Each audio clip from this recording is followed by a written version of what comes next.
İndi deyəcəksiniz, bu qız bu qədər buzlu suyu neynəyəcək? KFC sulu ilə toyuq edəcəm. Hansı ki, orijinal resepti Amerikada illərdir gizli saxlanılır. Deyəsən, oxşada bilmişəm. Dəqiq resepti açıqlamada qeyd etmişəm.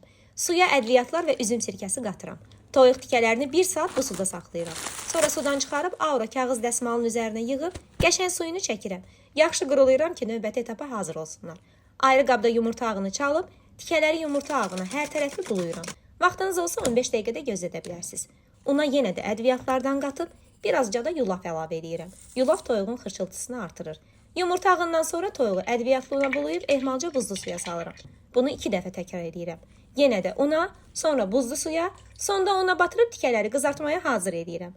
Dağ yağda hər iki üzünü qızardıram. Qızılı rəng alan kimi kağız dəsmalına artıq yağını alıram. Gəlin etiraf edək ki, KFC sulu toyuğa hamımız sevirik. Mən əsas acılı qanadları sevirəm. Bəs siz hansı sularla toyuq qızardırsınız? Rəylərdə hamınızı gözləyəcəm.